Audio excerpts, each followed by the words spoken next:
নমস্কার বন্ধুরা, মামনিস ক্রিয়েশনে তোমাদের সকলকে জানাই অনেক স্বাগত আর ভালোবাসা। যে যেখান থেকেই আজকের ব্লগটি দেখছো সকলকে অনেক ধন্যবাদ জানিয়েই আজকের ব্লগটি স্টার্ট করলাম।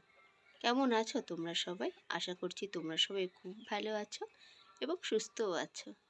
আমি আমার পরিবারের সবাই বেশ ভালো আছি, সুস্থও আছি।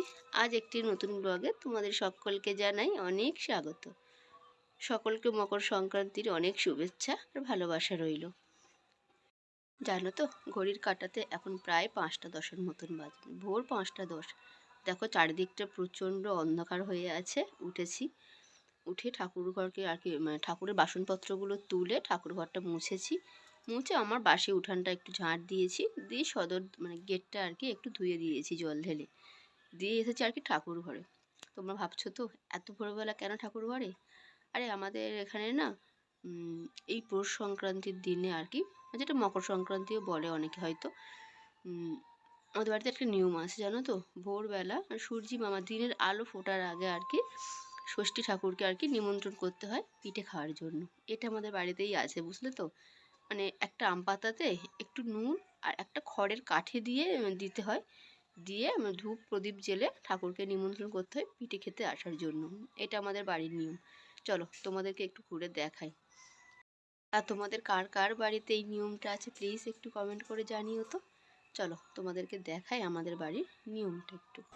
এই যে দেখো, তুলসী তলায় মানে একটা আমের পল্লব দিয়েছি, আর তাতে অল্প একটু লবণ আর খড়ের কাঠি দিয়ে ধূপ প্রদীপ জেলে ষষ্ঠী ঠাকুরকে আর কি নিমন্ত্রণ করলাম পিঠে খাওয়াতে মানে আসার জন্য। আর এই যে এই দিকটাতে দেখো, এখনও না চতুর্দিকটা অন্ধকার, সবে তো 5:30 বাজে আর পুরোটাই অন্ধকার হয়ে আছে। আর এদিকে দেখো আমার গাঁদা গাছগুলো আর কি রাতের অন্ধকারে কেমন সুন্দর আর কি দেখতে হয়েছে। এখন ঘড়ির কাঁটাতে চলো সকাল 8:20 মতন বাজে। ঠাকুর ঘরের পুজোর জোগাড় আজকের হয়ে গিয়েছে। ঠাকুরমশাই সকাল সকালই আসবে বলেছিল, তারপর এখনও পর্যন্ত আসেনি। আমি কিনতে গিয়েছিলাম কয়েকটা গাঁদার মালা, জানো তো। সকালবেলায় মালা কিনেছি কিন্তু সেখানে গাঁদার মালা ছিল না। তারপরে শুনলাম যে আবার গাঁদার মালা এসছে, মালা কিনতে গিয়েছি। আমার একটা বোনঝি বললো, মাসি তোমার ঘরে অত গাঁদা ফুল থাকতে তুমি ঠাকুরকে ফুল কিনে পুজো দেবে? জানিস তো আমার সময় নেই রে, আমি খাবার জোগাড় করব, তারপর ভাইদেরকে খাওয়াবো, ওষুধ খাওয়াবো, অনেক কাজ আছে হাতে। বলে ঠিক আছে তুমি আমাকে ফুল তুলে দাও। আমি ফুল তুলবো না কেন, ফুল বাগানে ঢুকলে আমি ভেঙে ফেলবো আর কি, তুমি তুলে দাও আমি গেঁথে দেবো। আর এই দেখো আমি ওকে ফুল তুলে সব ফুলের বোটাগুলোকে কেটে গুছিয়ে দিয়েছি, আর ও বসে বসে আমার মালাগুলো আর কি গেঁথে দিয়েছে। চলো মালাগুলো গাঁথা হয়ে যাক, তারপর তোমাদেরকে দেখাবো মালাগুলোকে কেমন সুন্দর আর কি লাগছে। ওকে মালা গাঁথতে বসিয়ে দিয়েছি, দিয়ে আমি আর আমার ভাইয়ের বউ মিলে যাচ্ছে আর কি একটুখানি মাঠে সর্ষে ফুল তুলতে। জানো তো, মানে সর্ষে ফুল তুলে এনেছিলাম বাউনি বাঁধার জন্য, মানে কিছু কম পড়েছে, সেই জন্য আবার দুজনে মিলে চললাম আর কি সর্ষে ফুল তুলতে। আর দেখো এই বাগানটাতে কি সুন্দর বিন কড়াইয়ের গাছ হয়েছে, প্রচুর বিনসও ধরেছে গো। আর এই জায়গাটা দেখো পুরোটা না একদমই বাগান, যত দূর আর কি চোখ যায় চারিদিক সবুজ মাঠে আর কি ঘেরা। ধান জমি আছে, মানে প্রচুর ধান হয়েছে, সর্ষে ফুল, টমেটো গাছ, বিভিন্ন রকমের আরও আছে সবজির গাছ। তারপর দেখো বাড়িতে চলে আসলাম, এসেই দেখলাম যে মালাগুলো আর কি গাঁথা হয়ে গিয়েছে। কি অপরূপ সুন্দর হয়েছে, তোমাদেরকে কি বলবো, মানে কাছ দিয়ে না এত সুন্দর লাগছে। তোমাদেরকে মানে কি সামন থেকে তোমাদেরকে না দেখাতে পারলে আর কি মনে শান্তি হচ্ছিল না। ভীষণ ভীষণ সুন্দর হয়েছে, মানে টাকা দিয়েও হয়তো এরকম মালা আমি কিনতে পারতাম না। যাই হোক চলো, মনে অনেক শান্তি আছে। আর যখন ফুলগুলো তুলছিলাম একটু মনে মনে কষ্ট হচ্ছিল যে এত, কিন্তু ঠাকুরের গলায় যখন ফুলগুলো পরিয়েছি মনে আলাদা রকমই অনুভূতি চলছে, আলাদা রকম মানসিক শান্তি। মানে তখন আর মনে হচ্ছে না যে ফুল তুলেছি, কিন্তু ফুল তোলার পরেও যেন বাগানটা আমার আলো হয়ে আছে। যাই হোক দেখো ঠাকুরের তো পুজোর জোগাড় তোমাদেরকে বললাম যে আগেই হয়ে গিয়েছে। ঠাকুরকে মালাগুলো পরিয়ে দিয়েছি, মানে দেখে না চোখের শান্তি এত পাচ্ছি তোমাদেরকে কি বলে বোঝাবো, মানে ভাষায় আর কি প্রকাশ করতে পারছি না। দেখো কি সুন্দর লাগছে না আমাদের ঠাকুরগুলোকে। দেখ চলো দেখো আমাদের এখানে পূজা কমপ্লিট। এটা আমাদের যমরাজ মানে আজকে যেন তো কড়ি দেওয়ার নিয়ম আছে, আমাদের যমঘরতে কড়ি দেওয়ার নিয়ম, যার নাম করে কড়ি দেবো আর কি, দিয়ে একটু করে জল দিয়ে আর কুল কাঁটা দিয়ে যমরাজকে আর কি মারা হবে, মানে এটাই আমাদের নিয়ম। আসলে কী বলো তো, মানুষের না মানে প্রত্যেকটা ধর্মের প্রত্যেকটা নিজস্ব অনেক কিছু নিয়ম কানুন আছে, তার মধ্যে এটাই একটা আমাদের অন্যরকম আর কি নিয়ম। তোমাদের বাড়িতে কার কার এই নিয়মটা আছে প্লিজ একটু কমেন্ট করে জানিও। চলো দেখা হবে আবার কিছুক্ষণ পর। সব কিছু আর কি বেটে গুছিয়ে রেখেছি। এখানে আছে দেখো বিউলির ডাল বাটা আছে, এটা রস বড়া হবে। আর এখানে আছে সুজি, ময়দা আর চালের গুঁড়ো আর দুধ দিয়ে একটা ব্যাটার মাখানো আছে, গোলা আছে আর কি। এটা হলো পাটিসাপটা হবে। আর এইটাতে চালের গুঁড়ো বেটে রেখেছি। এটা হলো সরু চাগলি যে পিঠেটা হয়, যে পিঠেটা হবে সেটা। দেখো অনেকক্ষণ গোলা আছে বলে বসে গিয়েছে।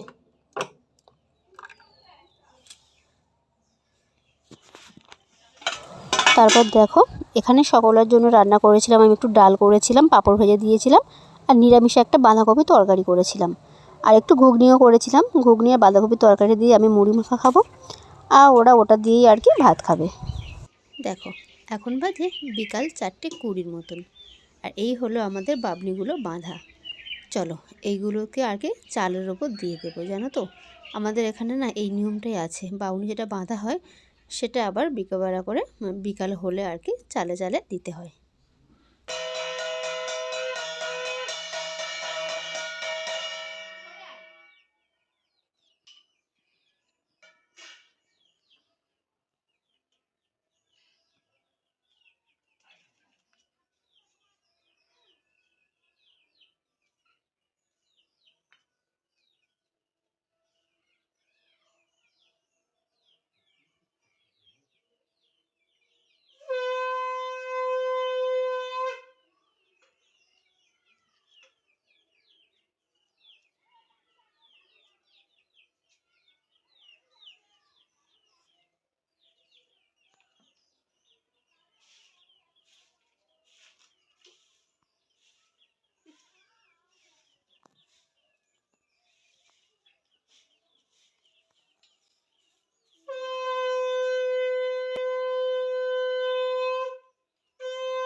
দেখো আমার তো বাউনি ফেলা কমপ্লিট। আর তারপর এখানে দেখো পাটিসাপটার জন্য আর কি পুর বানাচ্ছিলাম। জানো তো আমার যখন প্রথম বিয়ে হয়, আমার তো অনেকটা ছোট বয়সেই বিয়ে হয়েছিল, আমি না কোনো রকমই পিঠে বানাতে পারতাম না। যখন প্রথম বছর আর কি পৌষ পার্বণ পরে আমি তো নাজেহাল হয়ে গিয়েছিলাম যে কী পিঠে বানাবো, কেন কোনো রকম পিঠেই আমি বানাতে পারতাম না, শুধুমাত্র রসবড়াটা ছাড়া। তাও কি ভালো বানাতে পারতাম না, তবুও আর কি খেতে পারবো সেরকম কিছু বানাতাম। আর না সরু চাগলি, না পাটিসাপটা, না নারকেল পিঠে মানে গোকুল পিঠে। আর এখন তো আমি প্রচুর রকম পিঠে বানাতে পারি, আর এখন এত রকম পিঠে বানাতে পারি, কিন্তু এখন এত রকম পিঠে খাওয়ার আর কি এনার্জি নেই, মানে আর ভালো লাগে না। আর যখন বানাতে পারতাম না এই পাটিসাপটা পিঠে খাওয়ার জন্য মনটা না কি আকুল হতো। ওই জন্য বলে গো একটু সময় দিতে হয়, মানুষ সময়ের সাথে সাথে না সব কিছুই শিখে যায়। যেমন আমিও শিখে গিয়েছি, আগে তো কিছুই পারতাম না, সেই জন্য ভীষণ আফসোস হতো, কিন্তু সময়ের সাথে সাথে মানুষ অনেক কিছুই শিখে যায়। চলো আজ জানো তো টুকটুক করে না অনেক রকম পিঠে করলাম। দুধ পুলিটা করেছিলাম, কিন্তু তখন না একটুখানি যে ভিডিও শ্যুট করব মনে ছিল না, ভুলে গিয়েছি। আর এখানে দেখো পাটিসাপটা সরু চাগলি হচ্ছে, পাটিসাপটা হচ্ছে, আর রসবড়া হচ্ছে। আর তো দুধ পুলিটা আছেই। আর আমাদের এখানে নিয়ম জানো তো, আমাদের না খোলা বসাতে হয়, মানে ওই যে মাটির সরাতে পিঠেগুলো হয় না, চিতই পিঠেটা, মানে ওই খোলা আমাদের আর কি, তুমি পিঠে করো আর না করো ওটাতে চালের গুঁড়ি দিয়ে অন্তত একটা পিঠে আর কি বসাতে হবে। যে চলো সব রকম পিঠে আর কি করে নিয়ে তারপর আর লাস্টে আর কি খোলাটা বসিয়ে তারপর ওকে ওর উপর আর কি বাউনি দিয়ে শাঁখ বাজিয়ে দেবো। আর জানো তো এই সরু চুগলি পিঠে তো আমি আগে একদমই পারতাম না, এখনও মানে পারি, চলে যাওয়ার মতন আর কি পারি। দেখো কী সুন্দর উঠছে না। যাক চলো তোমাদেরকে দেখাই কী পিঠে আমি তৈরি করলাম। চলো দেখো এখানে অনেক কটাই সরু চুগলি করেছিলাম, কিন্তু মানে ওই যে সরু চুগলি গরম গরম খেতে, মানে গুড় দিয়ে খেতে দারুণ লাগে, মানে আমি গরম গরম করেছি আর সবাইকে আর কি খেতে দিয়েছি। শুধু সরু চুগলি না, পাটিসাপটাও তাই, সকলকে করে করে মানে গরম তুলতেই না তুলতে সকলকে আর কি দিয়ে দিচ্ছি যে পিঠেগুলো তোমরা গরম গরমই খাও। গরম গরম পিঠে খেতে না ভীষণ ভালো লাগে। আর এখানে দেখো রসবড়াটা অনেক আগে করেছিলাম, তবুও এখনও ঢুকতে বাকি আছে। তাহলে চলো আজকেকার মতন টাটা।